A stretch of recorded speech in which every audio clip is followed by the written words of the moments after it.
ನೀನು ಎಲ್ಲಿದ್ದೆ ಅಂತ ಕೇಳಿದ್ಯಾ ಮಾನ್ಯ ಹರೀಶ್ ಅವರೇ. ನಾನು ಕಡತನ ಮಲೆಯಲ್ಲಿದ್ದೆ. ನಾನೇನು ಇದ್ಕಿದ್ದಂಗೆ ಏನು ರಾಜಕೀಯಕ್ಕೆ ಬಂದವನಲ್ಲ. ನಾನು ನನ್ನ ರಾಜಕೀಯ ಜೀವನ 22-23 ವರ್ಷದಿಂದ ಕೆಲಸ ಮಾಡ್ತಾ ಬರ್ತಾ ಇದ್ದೀನಿ. ನಾನು ನೀನು ಒಂದು ಸಣ್ಣ 2 ವೀಲರ್ ಶೋರೂಮ್ ಇಟ್ಕೊಂಡಿದ್ದೆ, ಮರ್ತೋದಾ? ನೀನು ಪಾರ್ಟಿಗೆ ನಿಯತ್ತು ಋಣ ಅಂತ ಮಾತಾಡಿದೀಯಾ. ಮಾನ್ಯ ವಿಶ್ವನಾಥ್ ಅವರು ಕೂಡ ನನ್ನ ಸಂಘಟನೆಯಲ್ಲಿ ಬಹಳ ಚೆನ್ನಾಗಿ ಕೆಲಸವನ್ನ ಮಾಡ್ತೀನಿ ಅಂತ ಹೇಳಿ ಒಪ್ಕೊಂಡಿರ್ತಕ್ಕಂಥದ್ದು ಇದೆ, ಗೊತ್ತಿರ್ಲಿ ನಿಮ್ಗದು. 2013 ನೀನು ಮಹಾಲಕ್ಷ್ಮಿ ಲೇಔಟ್ ವಿಧಾನಸಭಾ ಕ್ಷೇತ್ರಕ್ಕೆ MLA ಸ್ಪರ್ಧೆ ಮಾಡಿದೆ. ನೀನು ಒಳ್ಳೆ ಕೆಲಸ ಎಷ್ಟಿತ್ತು ಅಂತಂದ್ರೆ, ನೀನು ಬಿಜೆಪಿಗೆ 15% ಓಟ್ ಬಂತು. ಅಲ್ಲಿ ನಿನಗೆ 23,000 ಓಟ್ ತಗೊಂಡು ನೀನು 3rd ಪ್ಲೇಸ್ ಬಿಜೆಪಿ ಪಾರ್ಟಿ ತಗೊಂಡೋದೆ. ನೀನು ಮತ್ತೆ ಡೆಪ್ಟಿ ಮೇಯರ್ ಆದೆ. ನೀನೇ ಮೇಯರ್ ತರ ಕೆಲಸ ಮಾಡಿದೆ. ನಿನ್ನ ಅಭಿವೃದ್ಧಿ ಕೆಲಸಗಳನ್ನೆಲ್ಲ ನೋಡಿ ಜನ 2015 ನೀನು ಹೀನಾಯ ಸೋಲ್ಕಂಡೆ. ನೀನಲ್ಲಿ ರಂಗಸ್ವಾಮಿನ ಸೂಪರ್ ಡಿಸ್ಟ್ರಿಕ್ಟ್ ಪ್ರೆಸಿಡೆಂಟ್ ಅಂತ ಮಾತಾಡ್ತಾರಪ್ಪ. ಇದ್ ಕಡೆ ಒಂದ್ ಕಡೆ ಲಿಂಗಾಯತ ಸಮಾಜನೂ ವಿರೋಧ ಮಾಡ್ತೀಯ, ಇನ್ನೊಂದ್ ಕಡೆ ಒಕ್ಕಲಿಗ ಸಮುದಾಯನೂ ವಿರೋಧ ಮಾಡ್ತೀಯ. ನಾನ್ ಜಿಲ್ಲಾಧ್ಯಕ್ಷನ್ ಕೇಳಿದೆ ಅಂತ ಹೇಳಿ ನನ್ನೂ ವಿರೋಧ ಮಾಡ್ತೀಯ. ಮತ್ತೆ ಪಾರ್ಟಿ ಬಿಟ್ಟು ಅವರೆಲ್ಲ ಕೂಡ ಏನಾದ್ರು ಸಂಘಟನೆ ಮಾಡ್ತಾ ಇದೆಯಾ ನೀನು? ಯಲಹಂಕದಲ್ಲಿ ಎಷ್ಟು ಕಾರ್ಯಕ್ರಮಕ್ಕೆ ಬಂದಿದ್ಯಾ ನೀನು? MLA ವಿಶ್ವನಾಥ್ ಋಣ ತೀರಿಸ್ತಾ ಇದೆಯಾ ನೀನು? ಪಾರ್ಟಿ ಋಣ ತೀರಿಸ್ತಾ ಇಲ್ಲ ನೀನು. ಸಂಘಟನೆ 2 ಬಣ ಮಾಡಿದ್ದೀನಿ. ನೀನ್ ಬಂದ ಮೇಲೆ ಬೆಂಗಳೂರಲ್ಲಿ ನಾರ್ತ್ ಡಿಸ್ಟ್ರಿಕ್ಟ್ ಸಂಪೂರ್ಣವಾಗಿ ಬಿಜೆಪಿ ಸಂಘಟನೆಯಲ್ಲಿ ಫೇಲ್ಯೂರ್ ಆಗ್ಲಿಕ್ಕೆ ನೀನು ನೇರ ಹೊಣೆಯನ್ನು ಹೊತ್ಕೋಬೇಕು. ನೀನು ಸಂಪೂರ್ಣವಾಗಿ ಬಿಜೆಪಿ ಫಲಾನುಭವಿ ಆಗಿದ್ರು ಕೂಡ ನೀನ್ ಸಂಘಟನೆಯಲ್ಲಿ ಏನಾದ್ರು ಕೆಲಸ ಮಾಡ್ತಾ ಇದೆಯಾ ನೀನು? ಕಾರ್ಯಕರ್ತರು ತಮ್ಮ ಕೆಲಸ ಕಾರ್ಯ ಬಿಟ್ಟು, ತಮ್ಮ ದುಡಿಮೆಯನ್ನು ಬಿಟ್ಟು ದೇಶ ಧರ್ಮ ಅಂತ ಹೇಳಿ ಪಾರ್ಟಿ ಸಂಘಟನೆ ಮಾಡ್ಲಿಕ್ಕೆ ಬರ್ತಾ ಇದ್ರೆ ಧಮಕಿ ಹಾಕ್ತೀರಾ ಅವ್ರಿಗೆ? ದುರಂಕಾರದಿಂದ ಮಾತಾಡಿಸ್ತೀರಾ ನೀವು? ಕಾಲ್ ಕಸವಾಗಿ ನೋಡ್ತೀರಾ ನೀವು? ಇದೇ ನೀವು ಕೊಡ್ತಕ್ಕಂಥದ್ದು? ಇದೇ ನಿಮ್ ಸಂಸ್ಕಾರನ? ಬೆಂಗಳೂರು ನಾರ್ತ್ ಡಿಸ್ಟ್ರಿಕ್ಟ್ ಸಂಘಟನೆಯಲ್ಲಿ ನಂಬರ್ 1 ಸ್ಥಾನದಲ್ಲಿತ್ತು. ಒಬ್ಬ ಕಾರ್ಯಕರ್ತ ಕಾಂಗ್ರೆಸ್ ಬಿಟ್ಟು ಬಿಜೆಪಿ ಸೇರ್ಪಡೆ ಆಗ್ತಾ ಇಲ್ಲ. ಬಿಜೆಪಿ ಬಿಟ್ಟು ಎಲ್ಲರೂ ಕೂಡ ಕಾಂಗ್ರೆಸ್ ನಂತ ಮುಖ ಮಾಡ್ತಕ್ಕಂಥದ್ದು ನೋಡ್ತಾ ಇದೀವಿ ನಾವು. ಜಿಬಿಎ ಚುನಾವಣೆಯಲ್ಲಿ ಕಾರ್ಯಕರ್ತರು ಟಿಕೆಟ್ ಕೊಟ್ಟು ಗೆಲ್ಲಿಸ್ತೀನಿ ಅಂತ ಹೇಳಿ ತಾಕತ್ತಿದೆಯಾ ನಿನಗೆ? ನೀನ್ ಬಂದ್ಮೇಲೆ ಏನೇ ಸಂಘಟನೆ ಮಾಡಿದೀನಿ ಅಂತ ಬರ್ತೀಯ ಡಿಬೇಟ್ಗೆ, ನಾನು ಬರ್ತೀನಿ. ಇನ್ಮೇಲಾದ್ರೂ ನಿಯತ್ತಿಂದ ಪಾರ್ಟಿ ಋಣ ತೀರ್ಸೋ ಕೆಲಸ ಮಾಡು. ನೀನು ಪಕ್ಷದಲ್ಲಿ ಎಲ್ಲಾ ಕಡೆ ಕೂಡ 2-3 ಗ್ರೂಪ್ ಮಾಡ್ತಕ್ಕಂಥ ಕೆಲಸ ಮಾಡ್ತಾ ಇದೆಯಾ ನೀನು? ಅವನ್ನ ಸರ್ವ್ ಮಾಡು ಕೂತ್ಕೊಂಡು. ಎಲ್ಲ ಹಿರಿಯರನ್ನ ಬಳಸ್ಕೋ, ಪಾರ್ಟಿಯ ರಾಜ್ಯ ಪದಾಧಿಕಾರಿಗಳನ್ನ ಬಳಸ್ಕೋ, ಮಾಜಿ MLAಗಳನ್ನ, ಮಾಜಿ MP ಗಳನ್ನ, ಸದಾನಂದ ಗೌಡ್ರು ಇದ್ದಾರೆ ಇಲ್ಲಿ, ಎಲ್ಲರನ್ನು ಬಳಸ್ಕೊಂಡು ಜೊತೆಗೆ ತಗೊಂಡು ಹೋಗ್ತಕ್ಕಂಥ ಕೆಲಸ ಮಾಡು. ನೀನು ಸುಮ್ಮನೆ ಯಾರನ್ನ ಮೆಚ್ಚಕ್ಕೋಸ್ಕರ ಮಾತಾಡ್ತಕ್ಕಂಥದ್ನ ಮಾತಾಡಕ್ ಹೋಗ್ಬೇಡ.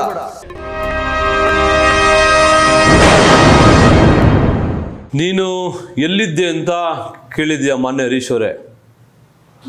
ನಾನು ಕಡತನ ಮಲೆಯಲ್ಲಿದ್ದೆ.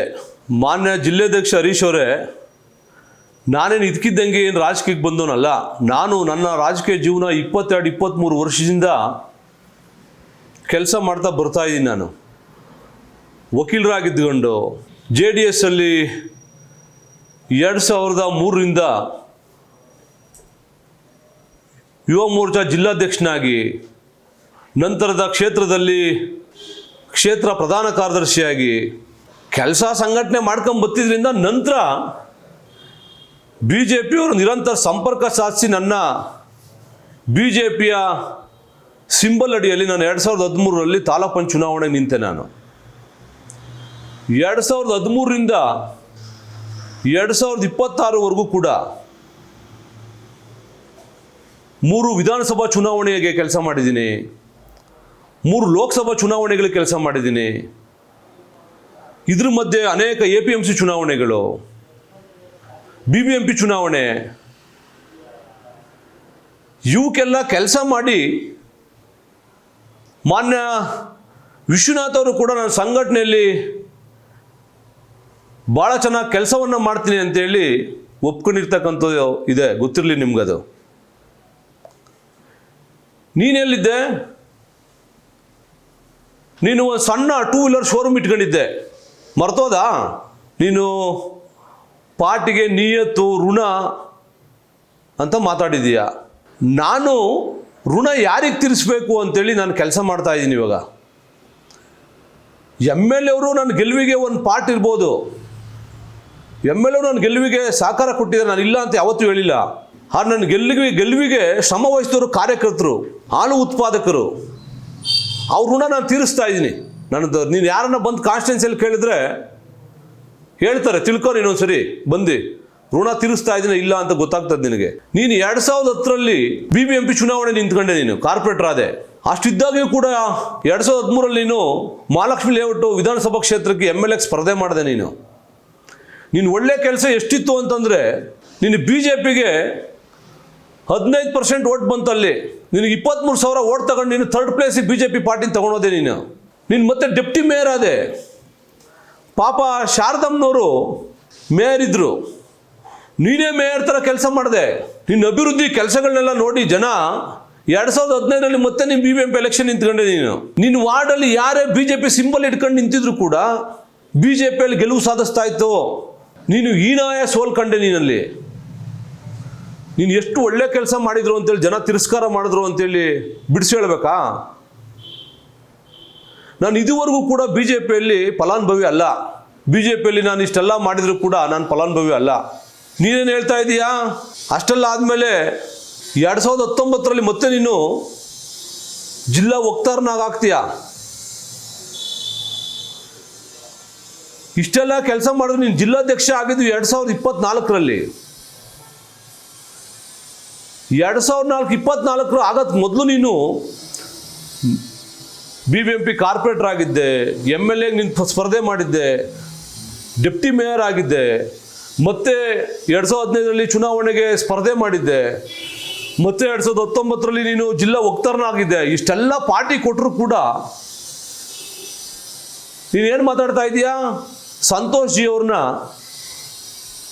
ನನ್ನ ಅಜ್ಞಾತವಾಸದಲ್ಲಿ ಇಟ್ಬಿಟ್ಟಿದ್ರು 13 ವರ್ಷಗಳ ಕಾಲ ಅಂತ ಹೇಳ್ತಾ ಇದ್ದೀವಿ. ಯಾರನ್ನ ನೀನು ನಿಂದನೆ ಮಾಡ್ತಿರೋದು? ಮೊನ್ನೆ ಸಂತೋಷ್ ಜಿ ಅವರು ರಾಜ್ಯ ಸಂಘಟನಾ ಕಾರ್ಯದರ್ಶಿಗಳಾಗಿದ್ದರು, ತಮ್ಮನ್ನ ತಾವು ತೊಡಗಿಸ್ಕೊಂಡಿದ್ರು. ರಾಷ್ಟ್ರೀಯ ಮಟ್ಟದಲ್ಲಿ ಸಂಘಟನೆಯಲ್ಲಿ ತಮ್ಮನ್ನು ತಾವು ತೊಡಗಿಸ್ಕೊಂಡಿರ್ತಾರ ಬಗ್ಗೆ ನೀನು ಮಾತಾಡ್ತೀಯ. ಅದಾದಮೇಲೆ ನೀನು ಅವಧಿಯಲ್ಲಿ MP ಚುನಾವಣೆ ಬಂತು. MP ಚುನಾವಣೆಗೆ ಬಂದರೆ ಮೊದಲು ಸದಾನಂದ ಗೌಡರು ಸ್ಪರ್ಧೆ ಮಾಡಿದಂಥ ಸಂದರ್ಭದಲ್ಲಿ ಬರೀ ನಮ್ಮ ಬೆಂಗಳೂರು ನಾರ್ತಲ್ಲಿ ಒಂದೇ ಒಂದು ಅಸೆಂಬ್ಲಿ ಕಾನ್ಸ್ಟಿಟ್ಯೂನ್ಸಿಯಲ್ಲಿ ನಾವು ಗೆದ್ದಿದ್ವು BJP. ಆವಾಗ 1.5 ಲಕ್ಷ ಲೀಡಲ್ಲಿ ಗೆದ್ದಿದ್ರು ಸದಾನಂದ ಗೌಡರು. ನೀನು ಅಧ್ಯಕ್ಷ ಆದಮೇಲೆ ಬಂತಲ್ಲ MP ಚುನಾವಣೆ, ಮೊನ್ನೆ ಸನ್ಮಾನ್ಯ ಶೋಭಾ ಕರಂದ್ಲಾಜೆ ಮೇಡಮ್ ಅವರು ಕ್ಯಾಂಡಿಡೇಟ್ ಆದಮೇಲೆ ಆ ಸಂದರ್ಭದಲ್ಲಿ 5 ಜನ BJPಯ MLAಗಳಿದ್ರು ನಮ್ಮ ಡಿಸ್ಟಿಕಲ್ಲಿ. ನೀನು ಸರಿಯಾಗಿ ಕಾರ್ಯಕರ್ತರು ನಡೆಸ್ಕೊಳ್ಳದೆ ಕಾರ್ಯಕರ್ತರು ತಿರಸ್ಕಾರ ಮಾಡಿದ್ದು. ಅದು ಈ ಸಂದರ್ಭದಲ್ಲಿ JDS BJP NDA ಮೈತ್ರಿಕೂಟ ಇತ್ತು. ಅಷ್ಟೆಲ್ಲ ಇದ್ರೂ ಕೂಡ ನೀನು ಎಲೆಕ್ಷನ್ ಮಿಸ್ಮ್ಯಾನೇಜ್ಮೆಂಟ್ ಮಾಡಿ ಸರಿಯಾಗಿ ಚುನಾವಣೆ ನಿರ್ವಹಣೆ ಮಾಡಿದೆ. ನಾವು ಗೆದ್ದಿದ್ದು ಎಷ್ಟು ಓಟಲ್ಲಿ? ಬರೀ 2.5 ಲಕ್ಷ ಓಟಲ್ಲಿ, 2.5 ಲಕ್ಷ ಲೀಡಲ್ಲಿ ಗೆದ್ದಿದ್ದು ನಾವು. ಬೆಂಗಳೂರು ನಾರ್ತಲ್ಲಿ ಸುಮಾರು 5 ಲಕ್ಷ ಲೀಡ್ ಗೆಲ್ಲಬೇಕಿತ್ತು ನಾವು. ಅಲ್ಲೂ ಕೂಡ ನೀನು ಫೇಲ್ ಆದೆ. ಆಮೇಲೆ ಹನುಮಣ್ಣವರು ಜಿಲ್ಲಾ ಸಮಿತಿ ರಚನೆ ಆಗಿಲ್ಲ ಅಂತೇಳಿ ಮಾತಾಡಿರ್ತಕ್ಕಂಥದ್ದು ಕೂಡ ಅವರು ಜಿಲ್ಲೆಯಲ್ಲಿ ಶಿಸ್ತು ಕಮಿಟಿ ಮಾಡಿಲ್ಲ ಅಂತ ಹನುಮಣ್ಣವ್ರು ಮಾತಾಡೋರೆ. ಅದಕ್ಕೆ ನಾನು ಮಾತಾಡಿದ್ದೀನಿ ಅಂತೇಳಿ ಸುಳ್ಳು ಹೇಳ್ತಾ ಇದೀಯಾ? ಆಯ್ತಪ್ಪ, ನೀನು ಜಿಲ್ಲಾ ಕಮಿಟಿ ಮಾಡಿದೀಯಾ, ಓಲಿ ಸರಿಯಾಗಿ ಸಂಘಟನೆ ಕೆಲಸ ಆಗ್ತಾ ಇದೆಯಾ? ಮಹಾಲಕ್ಷ್ಮಿ ಲೇಔಟಿಂದ ನೀನೇ ಜಿಲ್ಲಾಧ್ಯಕ್ಷ ಆಗಿದೆಯಾ? ಮಹಾಲಕ್ಷ್ಮಿ ಲೇಔಟಿಂದ ಜಿಲ್ಲಾ ಯುವ ಮೋರ್ಚಾ ಅಧ್ಯಕ್ಷನ ಮಾಡಿದೆಯಾ? ಮಹಾಲಕ್ಷ್ಮಿ ಲೇಔಟಿಂದ OBC ಮೋರ್ಚಾ ಜಿಲ್ಲಾಧ್ಯಕ್ಷನ ಮಾಡಿದೆಯಾ? ನೀನು OBC ಒಬ್ಬ ನೇಕಾರ ಸಮುದಾಯಕ್ಕೆ ಸಂಬಂಧಪಟ್ಟಂಥವ್ರು. ಆತ ಇನ್ನೊಬ್ಬ ಜಿಲ್ಲಾ ಸೆಕ್ರೆಟರಿ ಕೂಡ ರಂಗಸ್ವಾಮಿ ಕೂಡ ನೇಕಾರ ಸಮುದಾಯಕ್ಕೆ ಸಂಬಂಧಪಟ್ಟವ್ರು. ಏನು OBCಯಲ್ಲಿ ಬರೀ ನೇಕಾರರು ಬಿಟ್ಟರೆ ಬೇರೆ ಯಾವುದು ಬರೋದಿಲ್ವಾ? ನಿನ್ನ ಪಾರ್ಟಿಯಲ್ಲಿ ಮಾತಾಡ್ತಾರೆ ಎಲ್ಲರೂ ಕೂಡ ಕಾರ್ಯಕರ್ತರು. ರಂಗಸ್ವಾಮಿನ ಸೂಪರ್ ಡಿಸ್ಟ್ರಿಕ್ಟ್ ಪ್ರೆಸಿಡೆಂಟ್ ಅಂತ ಮಾತಾಡ್ತಾರಪ್ಪ. ನಾನು ಹೇಳ್ತಾ ಇಲ್ಲ ಇದನ್ನ, ರಂಗಸ್ವಾಮಿನೇ ಸೂಪರ್ ಡಿಸ್ಟ್ರಿಕ್ಟ್ ಪ್ರೆಸಿಡೆಂಟ್ ಅಂತ ಮಾತಾಡ್ತಾರೆ. ನೆಪಕ್ಕೆ ಮಾತ್ರ ಒಬ್ಬರನ್ನ KR ಪುರಮಿಂದ ಒಬ್ಬರು ಪ್ರಧಾನ ಕಾರ್ಯದರ್ಶಿಯನ್ನಾಗಿ ಮಾಡ್ಕೊಂಡಿದ್ದೀಯಾ. ಇನ್ನೊಂದು, ಇದುವರೆಗೂ ಕೂಡ ನೀನು ಜಿಲ್ಲಾ ಪ್ರಧಾನ ಕಾರ್ಯದರ್ಶಿ ಹುದ್ದೆನ ಖಾಲಿನೇ ಇಟ್ಕೊಂಡಿದ್ಯಾ. ನೀನು ಏನು ಸಂಘಟನೆ ಮಾಡ್ತಾ ಇದೀಯ? ಮತ್ತೆ ನೀನು ಇಡೀ OBC ವರ್ಗನ ಇಡೀ ಸಂಪೂರ್ಣವಾಗಿ ದಮನ ಮಾಡಿಬಿಟ್ಟೆ ನೀನು ಸಂಘಟನೆಯಲ್ಲಿ. ಯಾರ್ಯಾರು OBC ವರ್ಗದಲ್ಲಿ ಕೆಲಸ ಮಾಡ್ತಾ ಇದ್ರು ಸ್ಟ್ರಾಂಗ್ ಆಗಿ, ನಿನಗೆ ಆಲ್ಟರ್ನೇಟ್ ಆಗ್ತಾರೆ ಅಂತೇಳಿ ಗೊತ್ತಾದ ತಕ್ಷಣ ಅವ್ರನ್ನ ಸಂಪೂರ್ಣವಾಗಿ ನಿರ್ಣಯ ಮಾಡೋ ಕೆಲಸ ಮಾಡಿದೆ. ಕಡೆ ಒಂದು ಕಡೆ ಲಿಂಗಾಯತ ಸಮಾಜನೂ ವಿರೋಧ ಮಾಡ್ತೀಯ, ಇನ್ನೊಂದು ಕಡೆ ಒಕ್ಕಲಿಗ ಸಮುದಾಯನೂ ವಿರೋಧ ಮಾಡ್ತೀಯ. ನಾನು ಜಿಲ್ಲಾಧ್ಯಕ್ಷನ ಕೇಳಿದೆ ಅಂತೇಳಿ ನನ್ನೂ ವಿರೋಧ ಮಾಡ್ತೀಯಾ, ರುದ್ರೇಶಣ್ಣ ಜಿಲ್ಲಾಧ್ಯಕ್ಷನ ಕೇಳಿದ್ರು ಅಂತೇಳಿ ಲಿಂಗಾಯತ ಸಮಾಜ ಅವ್ರನ್ನೂ ವಿರೋಧ ಮಾಡ್ತೀಯ ನೀನು ಇಡೀ ಕಾನ್ಸ್ಟಿಟ್ಯೂನ್ಸಿಯಲ್ಲಿ ನೀನು ಜಿಲ್ಲಾಧ್ಯಕ್ಷ ಆಗೋಕ್ಕೆ ಇಡೀ MLAಗಳು ಲೀಡರ್ಗಳು ವಿರೋಧ ಮಾಡಿದ್ರು ನಿನ್ನ. ಆ ಸಂದರ್ಭದಲ್ಲಿ ಒಪ್ಪಿದ್ದು ಯಾರು ಗೊತ್ತಾ? ನಮ್ಮ ಯಲಹಂಕ ಕಾನ್ಸ್ಟಿಟ್ಯೂನ್ಸಿಯ MLA ವಿಶ್ವನಾಥ್ ಅವರು ನಿನ್ನ ಪರವಾಗಿ ಮಾತಾಡಿದ್ರು. ಅದ ಕಾರಣಕ್ಕಾಗಿ ನೀನು ಅವ್ರು ಋಣ ತೀರಿಸ್ತಾ ಇದೆಯಾ ಇವತ್ತು? MLA ವಿಶ್ವನಾಥ್ ಅವ್ರು ಋಣ ತೀರಿಸ್ತಾ ಇದೆಯಾ ನೀನು? ಪಾರ್ಟಿ ಋಣ ತೀರಿಸ್ತಾ ಇಲ್ಲ ನೀನು.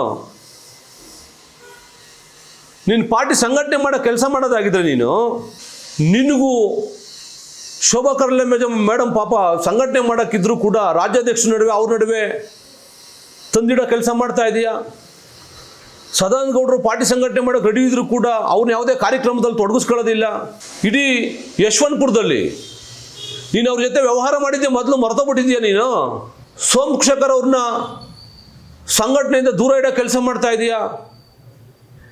ಇಡೀ ಕಾರ್ಯಕರ್ತರ ನಡುವೆ ಎರಡೆರಡು ವಿಭಾಗ ಮಾಡ್ತಾ ಇದೆಯಾ? ಅಲ್ಲಿ ಬ್ಯಾಡ್ರಾಂಪುರದಲ್ಲಿ ಇದುವರೆಗೂ ಕೂಡ ನೀನು ತಮ್ಮೇಶ್ ಗೌಡರು ಜಿಲ್ಲಾಧ್ಯಕ್ಷನ ತ್ಯಾಗ ಮಾಡಿದ್ರು ಅಂತೇಳಿ ನೀನು ತಮ್ಮೇಶ್ ಗೌಡರು ಋಣ ತೀರಿಸ್ತಾ ಇದೆಯಾ? ಋಣ ತೀರ್ಸೋಕ್ಕೋಸ್ಕರವಾಗಿ ರವಣಂದ ಮತ್ತು ಮುನೇಂದ್ರ ಕುಮಾರ್ ಅವ್ರನ್ನ ಸಂಘಟನೆ ದೂರ ಇಡೋ ಕೆಲಸ ಮಾಡ್ತಾ ಇದೆಯಾ ನೀನು ಹೆಬ್ಬಾಳದಲ್ಲಿ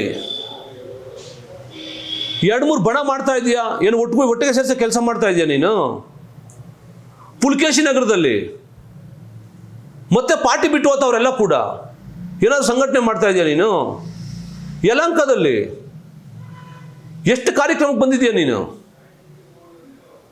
ಸಂಘಟನಾತ್ಮಕ ಕಾರ್ಯಕ್ರಮಗಳಿಗೆ ಎಷ್ಟು ಕಾರ್ಯಕ್ರಮಕ್ಕೆ ಬಂದಿದೆಯಾ ನೀನು? ಒಂದು ಕಡೆ ಏನಾದರೂ ಮೊನ್ನೆ ಸನ್ಮಾನ್ಯ ಸಂಸದರು ಸುಧಾಕರ್ ಅವರ ಫೋಟೋ ಎಲ್ಲಾದರೂ ಫ್ಲೆಕ್ಸಲ್ಲಿ ಇದೆ ಅಂತ ಯಾಕೆ ಫ್ಲೆಕ್ಸಲ್ಲಿ ಫೋಟೋ ಇಲ್ಲ ಅಂತ ಕೇಳಿದೆಯಾ ನೀನು? ಯಾಕೆ ಪ್ರತಿ ಪ್ರೋಗ್ರಾಮ್ಗೆ ಅವ್ರನ್ನ ಕರೀತಾ ಇಲ್ಲ ಅಂತ ಕೇಳಿದೆ ನೀನು 2 ವರ್ಷ? ಸಂಘಟನೆ 2 ಬಣ ಮಾಡಿದ್ದೀನೆ. ದಾಸರಳ್ಳಿ ಕಾನ್ಸ್ಟಿಟ್ಯೂನ್ಸಿಯಲ್ಲಿ ನೀನು ಜಿಲ್ಲಾಧ್ಯಕ್ಷ ಮಾಡಲಿಕ್ಕೆ ಮುನ್ರಾಜಣ್ಣ ವಿರೋಧ ಮಾಡಿದ್ರು ಅನ್ನೋ ಕಾರಣಕ್ಕಾಗಿ ನೀನಲ್ಲಿ ಬಣ ರಾಜಕೀಯ ಮಾಡ್ತಾ ಇದೆಯಾ ನೀನಲ್ಲಿ? ನೀನು BJP ಜಿಲ್ಲಾಧ್ಯಕ್ಷ ಆದಮೇಲೆ ಸಂಪೂರ್ಣವಾಗಿ ನೆಲ ಕಚ್ಚಿದೆ. KR ಪುರಮಲ್ಲಿ ಏನಾದರೂ ಸಂಘಟನೆ ಮಾಡ್ತಾ ಇದೆಯಾ ನೀನು? ಅಧೋಗತಿಗೆ ಹೋಗಿದೆ KR ಪುರಂ ಇವತ್ತು ಸಂಘಟನೆಯಲ್ಲಿ.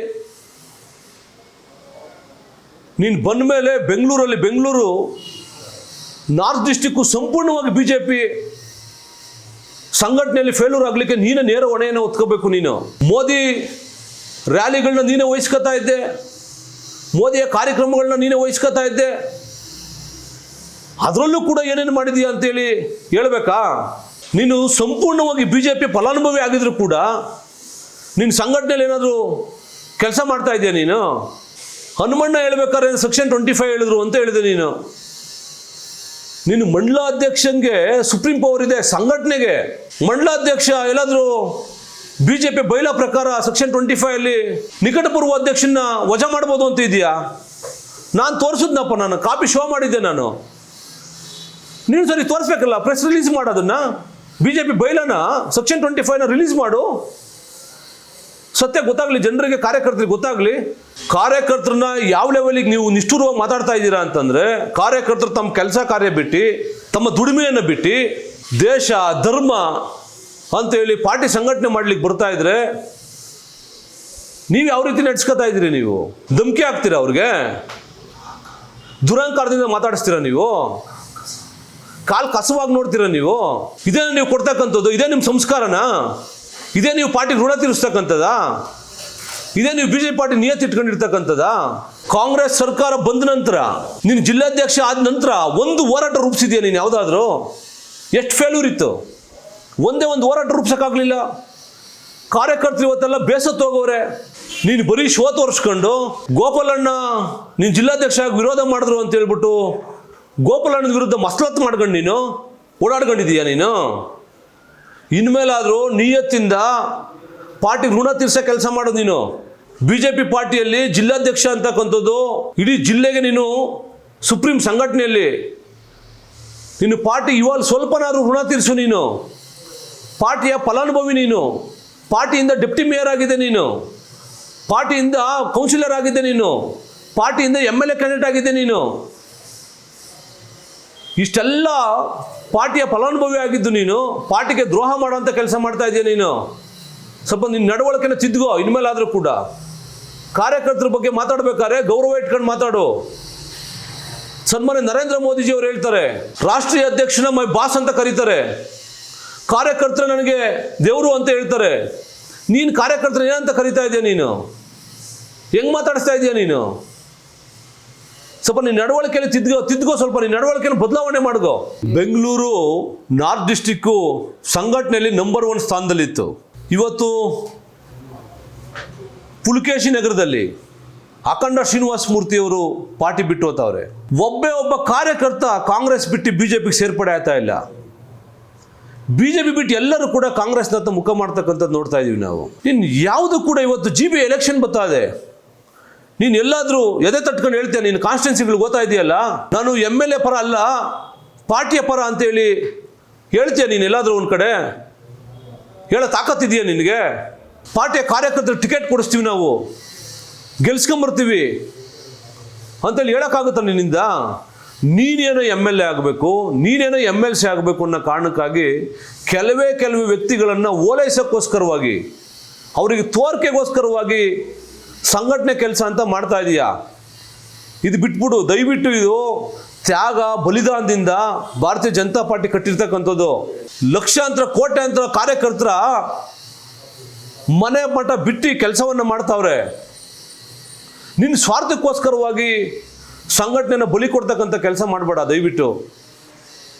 ನೀನು ಯಾರನ್ನ ಮೆಚ್ಚಕ್ಕೋಸ್ಕರವಾಗಿ ಮಾತಾಡ್ತಕ್ಕಂಥದ್ದು ಬೇಡ. ನೀನು ಪಾರ್ಟಿಯ ಋಣ ತೀರಿಸ್ತಕ್ಕಂಥ ಕೆಲಸ ಮಾಡಿ. ಇನ್ಮೇಲಾದರೂ ಕೂಡ ಸಂಪೂರ್ಣವಾಗಿ ಬೆಂಗಳೂರು ನಾರ್ತ್ ಡಿಸ್ಟಿಕ್ಕು ನೆಲಕಚ್ತಾ ಇದೆ ಇವತ್ತು ಬಿಜೆಪಿ. ಇವಾಗಲಾದ್ರು ಎಚ್ಚೆತ್ಕೊಂಡು ಕೆಲಸ ಮಾಡು. ಇವಾಗಲಾದ್ರು ಪಾರ್ಟಿ ಋಣ ತೀರಿಸ್ತಕ್ಕಂಥ ಕೆಲಸ ಮಾಡು. ನೀನು ಪಕ್ಷದಲ್ಲಿ ಎಲ್ಲ ಕಡೆ ಕೂಡ 2-2, 3-3 ಗುಂಪು ಮಾಡ್ತಕ್ಕಂಥ ಕೆಲಸ ಮಾಡ್ತಾ ಇದೆಯಾ ನೀನು. ಅವನ್ನ ಸರ್ ಮಾಡು ಕೂತ್ಕೊಂಡು. ಎಲ್ಲ ಹಿರಿಯರನ್ನ ಬಳಸ್ಕೋ, ಪಾರ್ಟಿಯ ರಾಜ್ಯ ಪದಾಧಿಕಾರಿಗಳನ್ನ ಬಳಸ್ಕೋ, ಮಾಜಿ MLAಗಳನ್ನ, ಮಾಜಿ MP ಗಳನ್ನ, ಸದಾನಂದ ಗೌಡ್ರು ಇದ್ದಾರೆ ಇಲ್ಲಿ, ಎಲ್ಲರನ್ನು ಬಳಸ್ಕೊಂಡು ಜೊತೆಲಿ ತಗೊಂಡು ಹೋಗ್ತಕ್ಕಂಥ ಕೆಲಸ ಮಾಡು. ನೀನು ರಾಜ್ಯಾಧ್ಯಕ್ಷ ಹತ್ರ ಚೆನ್ನಾಗಿದೆಯಾ ಅನ್ನೋ ಕಾರಣಕ್ಕಾಗಿ ಶೋ ಮೇಡಮ್ಗೆ ತಂದಿರ್ತಕ್ಕಂಥದ್ದು, ಸದಾನಂದ ಗೌಡ್ರಿಗೂ ರಾಜ್ಯಾಧ್ಯಕ್ಷಕ್ಕೆ ತಂದಿರ್ತಕ್ಕಂಥದ್ದು, ಮೊನ್ನೆ ಸುಧಾಕರ್ ಅವ್ರಿಗೂ ರಾಜ್ಯಾಧ್ಯಕ್ಷಕ್ಕೆ ತಂದಿರ್ತಕ್ಕಂಥದ್ದು, ಮೊನ್ನೆ ರಾಜ್ಯಾಧ್ಯಕ್ಷಕ್ಕೂ ಸೋಮಶೇಖರ್ ಅವ್ರಿಗೆ ತಂದಿರ್ತಕ್ಕಂಥ ಕೆಲಸ ಮಾಡಬೇಡ ದಯವಿಟ್ಟು. ನೀನು ಇದು ನಿನ್ಗೇನು ಉಪಯೋಗ ಆಗ್ತದೆ? ಪಾರ್ಟಿ ಹಾಳಾಗಿ ಹೋಗ್ತದೆ ಅಷ್ಟೇ. ನೀನು ಭಾಳ ಹಿರಿಯ ಅನ್ಕೊಂಡಿದ್ದೀನಿ ನಾನು ಸಂಘಟನೆಯಲ್ಲಿ. ಆದರೆ ನಿನ್ನ ನೋಡ್ತಾ ಇದ್ರೆ, ನಿನ್ನ ನಡವಳಿಕೆ ನೋಡ್ತಾ ಇದ್ರೆ ಇಡೀ ಪಾರ್ಟಿನ ಸರ್ವನಾಶ ಮಾಡೋ ಅಂತ ತಗೊಂಡೋಗ್ತಾ ಇದೆಯಾ ನೀನು. ದಯವಿಟ್ಟು ಪಾರ್ಟಿ ಸಂಘಟನೆ ಮಾಡೋ ಕಡೆ ಕೆಲಸ ಮಾಡು. ಮತ್ತು ಕಾಂಗ್ರೆಸ್ ಸರ್ಕಾರದ ವಿರುದ್ಧ ಯಾವ ವೈಫಲ್ಯಗಳನ್ನು ಗುರುತಿಸಿ ಹೋರಾಟ ರೂಪಿಸು. GB ಚುನಾವಣೆಯಲ್ಲಿ ಕಾರ್ಯಕರ್ತರಿಗೆ ಟಿಕೆಟ್ ಕೊಟ್ಟು ಗೆಲ್ಲಿಸ್ತೀನಿ ಅಂತ ಹೇಳೋ ತಾಕತ್ತಿದೆಯಾ ನಿನಗೆ? ನೀನು ಬಂದಮೇಲೆ ಏನೇ ಸಂಘಟನೆ ಮಾಡಿದಿ ಅಂತ ಬರ್ತೀಯ ಡಿಬೇಟ್ಗೆ? ನಾನು ಬರ್ತೀನಿ. ಸುಮ್ಮನೆ ಯಾರನ್ನ ಮೆಚ್ಚಕ್ಕೋಸ್ಕರ ಮಾತಾಡ್ತಕ್ಕಂಥದ್ದನ್ನ ಮಾತಾಡೋಕೆ ಹೋಗಬೇಡ.